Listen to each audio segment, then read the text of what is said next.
உலக வாழ் தமிழ் பேசும் மக்களுக்காக உடனுக்குடன் செய்திகளை வழங்கும் ஆதவனின் மதிய நேர செய்திகளோடு இணைந்துள்ளீர்கள்.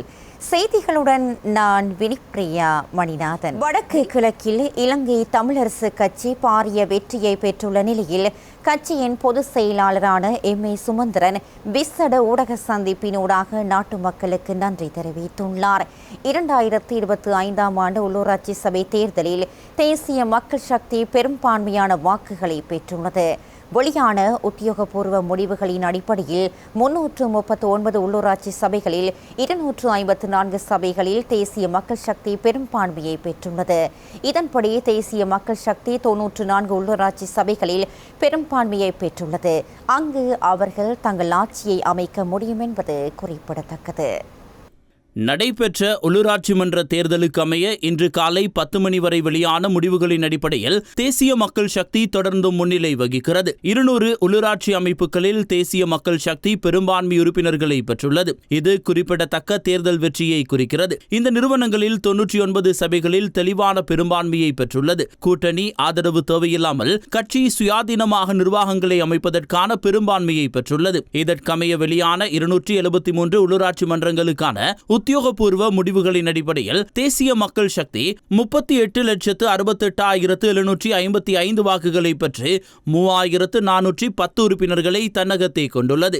ஐக்கிய மக்கள் சக்தி 19,10,937 வாக்குகளை பெற்று 1,514 உறுப்பினர்களையும், ஸ்ரீலங்கா பொதுஜன பெரமுன 8,51,918 வாக்குகளை பெற்று 663 உறுப்பினர்களையும், ஐக்கிய தேசிய கட்சி 4,04,084 வாக்குகளை பெற்று 323 உறுப்பினர்களையும், பொதுஜன ஐக்கிய முன்னணி 3,34,692 வாக்குகளை பெற்று 264 உறுப்பினர்களையும், இலங்கை தமிழரசு கட்சி 2,44,593 வாக்குகளை பெற்று 319 உறுப்பினர்களையும், சர்வஜன அதிகாரம் 2,19,916 வாக்குகளை பெற்று 171 உறுப்பினர்களையும், ஸ்ரீலங்கா முஸ்லிம் காங்கிரஸ் 94,762 வாக்குகளை பெற்று 79 உறுப்பினர்களையும், ஜனநாயக தமிழ் தேசிய கூட்டணி 84,669 வாக்குகளை பெற்று 102 உறுப்பினர்களையும்,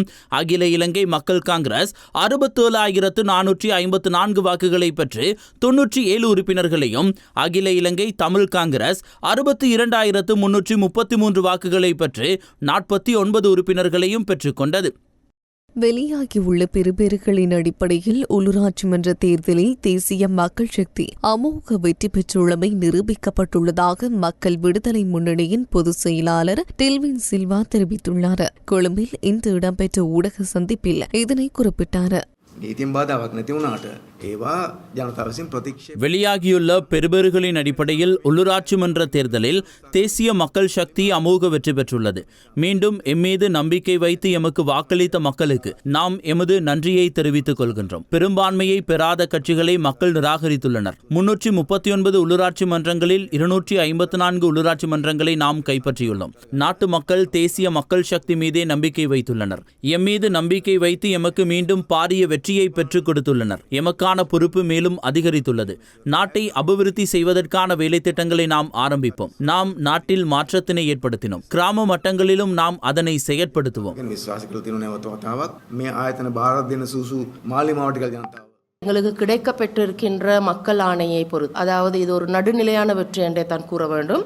இந்த நடுநிலையான வெற்றி அதில் கருத்தில் கொண்டு மக்கள் ஆணையை பற்றியான ஒரு உண்மையான நம்பிக்கையுடன் நாங்கள் மக்கள் மத்தியில் ஏற்படுத்தி கொண்ட நம்பிக்கை, அந்த நம்பிக்கை கடை செய்யாதவாறு எங்களுக்கு அளித்திருக்கின்ற மக்கள் ஆணையின் பலனாக அனைத்து மக்களுக்கும் சுகமாக வாழக்கூடிய உள்ளூராட்சி மன்றங்களை நாங்கள் உருவாக்குவோம் என்றதையும் நாங்கள் இவ்வேளையில் உறுதியாக கூறுகின்றோம். அதே போல நாங்கள் கூற வேண்டிய முக்கியமான விடயம் தான் உள்ளூராட்சி மன்றங்களை நாங்கள் பார்த்தோம் என்றால், இது இந்த உள்ளூராட்சி மன்ற தேர்தல் 7 வருடங்களுக்கு பின்புதான் இந்த நடந்திருக்கின்றது. இந்த நடத்தப்பட்ட இந்த உள்ளூராட்சி மன்ற தேர்தலின் வெற்றிக்கு பின்னால் எங்களுக்கு முக்கிய ஒரு கடப்பாடு இருக்கின்றது. இழக்கப்பட்டிருக்கின்ற இந்த சுகாதார உரிமைகள், அதுபோல பிரதேசங்களில் இருக்கின்ற இந்த தூய்மைப்படுத்துதல், குடிநீர் வசதிகளை ஏற்படுத்துதல், இந்த உட்கட்டமைப்பு வசதிகளை ஏற்படுத்தல், அது போன்று மக்களுக்கு அத்தியாவசிய தேவைகளை பூர்த்தி செய்யுமாறு இந்த உள்ளூராட்சி மன்றங்கள் நகரசபை, மாநகர சபை, பிரதேச சபை அனைத்திலும் இருக்கின்ற செயற்பாட்டினை துரிதமாகவும் உடனடியாகவும் ஆரம்பித்து வைத்து அது அனைத்துமே மக்களுக்கு தேவைப்படுகின்றவாறு இந்த உள்ளூராட்சி மன்ற தேர்தலுக்கு பிறகு இயங்கி வருவதற்கான சூழலை அமைத்து கொடுப்பது ஒரு அரசாங்கம் என்ற வகையில் நாங்கள் கட்டாயமாக செய்ய வேண்டும். ஆகவே நாங்கள் உடனடியாக இந்த ஆரம்பிக்கப்படுகின்ற இந்த உள்ளூராட்சி மன்றங்களின் செயற்பாட்டுடன் எங்களுடைய மத்திய அரசாங்கத்தின் கடப்பாடு என்னவென்றால் நாங்கள் கூறியவாறே மக்களுக்கான உட்கட்டமைப்பு வசதிகளை நாங்கள் ஏற்படுத்தி கொடுப்போம், சட்டத்தின் சீரான தன்மையை உருவாக்குவோம். அது மட்டுமல்லாமல் மக்களுடன் சேர்ந்து இந்த நாட்டை கட்டியெழுப்பதற்கான பொருளாதார மாற்றத்துக்கான நடவடிக்கைகளை மேற்கொள்வோம். நடைபெற்ற உள்ளூராட்சி மன்ற தேர்தலில் வவுனியா மாவட்டத்திற்கான அனைத்து முடிவுகளும் வெளியாகியுள்ளன. இதற்கமைய வவுனியா மாநகர சபையை ஜனநாயக தமிழ் தேசிய கூட்டணியும், வவுனியா வடக்கு பிரதேச சபையை தேசிய மக்கள் சக்தியும், வெங்கல செட்டிக்குளம் பிரதேச சபையை ஐக்கிய மக்கள் சக்தியும், வவுனியா தெற்கு சிங்கள பிரதேச சபையை தேசிய மக்கள் சக்தியும், வவுனியா தெற்கு தமிழ் பிரதேச சபையை தேசிய மக்கள் சக்தியும் கைப்பற்றியுள்ளன. நடைபெற்று முடிந்த உள்ளூராட்சி சபை தேர்தலில் கிளிநொச்சி மாவட்டத்தின் 3 பிரதேச சபைகளையும் இலங்கை தமிழரசு கட்சி கைப்பற்றியுள்ளது. உள்ளூராட்சி சபை தேர்தலில் கிளிநொச்சி மாவட்டத்திற்கான அனைத்து முடிவுகளும் வெளியாகியுள்ளன. இதற்கமைய பச்சிலைப்பள்ளி பிரதேச சபை, கரைச்சி பிரதேச சபை மற்றும் பூநகரை பிரதேச சபை ஆகியன 3 பிரதேச சபைகளையும் இலங்கை தமிழரசு கட்சி கைப்பற்றியுள்ளது. கரைச்சி பிரதேச சபையில் இலங்கை தமிழரசு கட்சி 20,962 வாக்குகளை பெற்று 20 உறுப்பினர்கள், பச்சிலைப்பள்ளி பிரதேச சபையில் இலங்கை தமிழரசு கட்சி 3040 வாக்குகளை பெற்று 6 உறுப்பினர்களையும், பூநகரை பிரதேச சபையில் இலங்கை தமிழரசு கட்சி 5171 வாக்குகளை பெற்று 10 உறுப்பினர்களையும் பெற்றுள்ளது.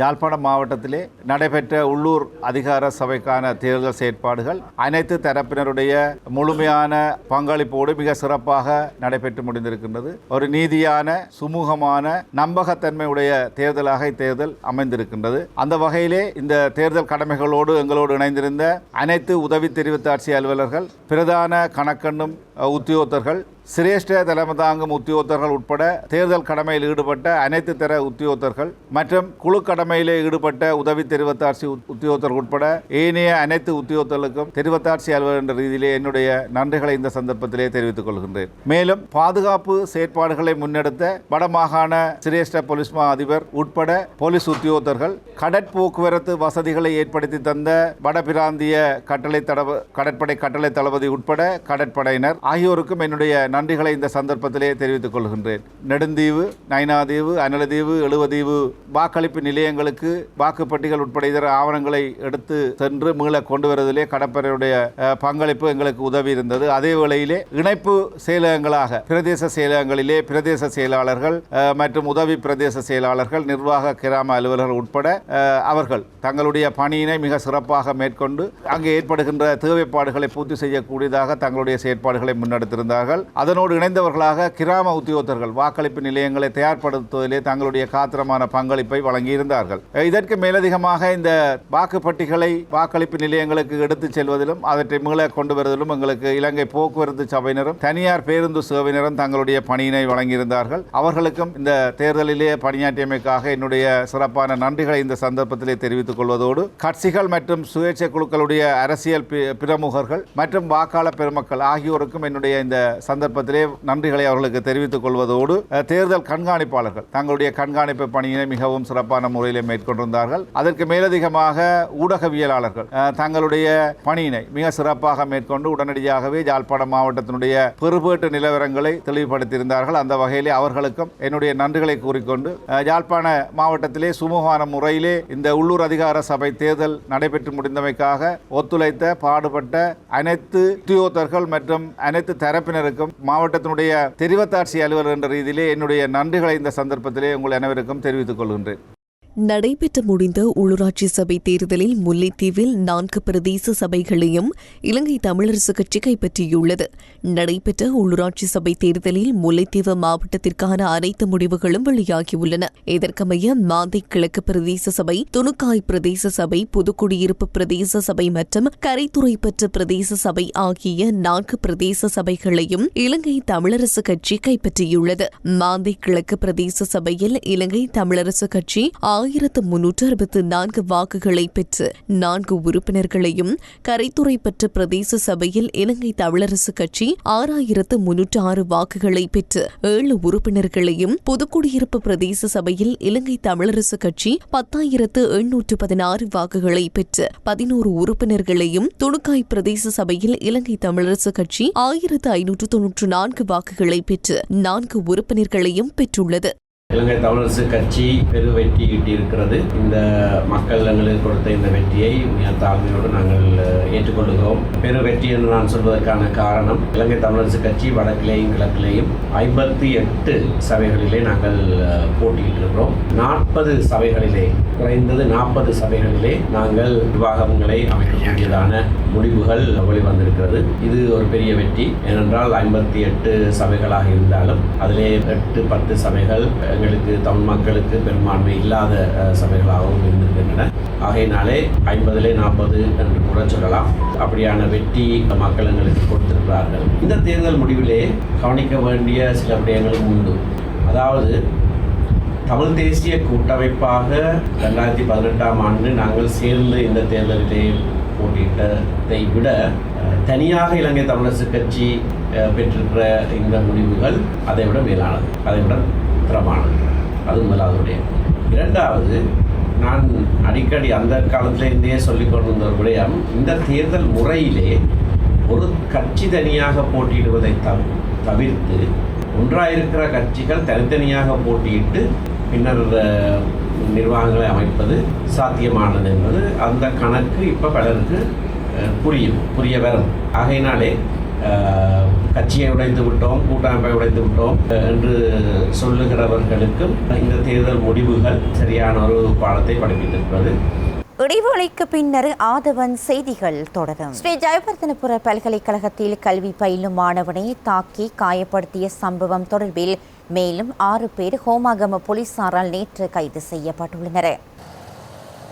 சந்தேக நபர்கள் 6 பேரும் ஓமாகம போலீஸ் நிலையத்தில் முன்னிலையானதை அடுத்து உடனடியாக போலீசாரினால் கைது செய்யப்பட்டுள்ளனர். கைது செய்யப்பட்டவர்கள் கிரிந்திவெல, தெல்கொட, புத்தல, குளியாப்பிட்டிய மற்றும் கலன்குட்டி ஆகிய பிரதேசங்களை சேர்ந்த 22, 23 மற்றும் 24 வயதுடையவர்கள் என தெரிவிக்கப்பட்டுள்ளது. கடந்த ஏப்ரல் மாதம் 29ஆம் தேதி ஓமாகம பிரதேசத்தில் உள்ள விடுதியொன்றுக்குள் அத்துமீறி நுழைந்த ஸ்ரீ ஜெயவர்தனபுர பல்கலைக்கழகத்தில் கல்வி கற்கும் மாணவர்கள் சிலர் அங்கு தங்கியிருந்த அதே பல்கலைக்கழகத்தில் கல்வி கற்கும் மற்றொரு மாணவனை பலமாக தாக்கியுள்ளனர். தாக்குதலில் காயமடைந்த பல்கலைக்கழக மாணவன் வைத்தியசாலையில் சிகிச்சை பெற்று வருவதாக போலீசார் தெரிவித்துள்ளனர். பல்கலைக்கழகத்தில் இடம்பெறும் பகுடிவதைக்கு எதிர்ப்பு தெரிவித்ததன் காரணமாக இந்த தாக்குதல் நடத்தப்பட்டுள்ளதாக போலீஸ் விசாரணையில் தெரிய வந்துள்ளது. இது தொடர்பில் ஓமாகம போலீசார் விசாரணைகளை மேற்கொண்டு வருகின்றனர். இதேவேளை மத்தகம அதுலத் முதலி மகா வித்தியாலயத்திற்கு பின்னால் உள்ள வீதியில் துப்பாக்கிச்சூடு சம்பவம் ஒன்று இடம்பெற்றுள்ளது. குறித்த துப்பாக்கிச்சூடு சம்பவத்தில் எந்த ஒரு நபருக்கும் உயிராபத்து ஏற்படவில்லை என தெரிவிக்கப்படுகிறது. சம்பவம் தொடர்பில் போலீசார் விசாரணைகளை மேற்கொண்டு வருகின்றனர். இத்துடன் ஆதவனின் மதிய நேர செய்திகள் நிறைவடைகின்றன. விரைவாக நமது செய்திகளை அறிந்து கொள்ள www.aadavannews.com என்ற எமது இணையதளத்திற்கு பிரவேசியுங்கள். தொடர்ந்தும் ஆதவனின் நிகழ்ச்சிகளோடு இணைந்திருங்கள். வணக்கம்.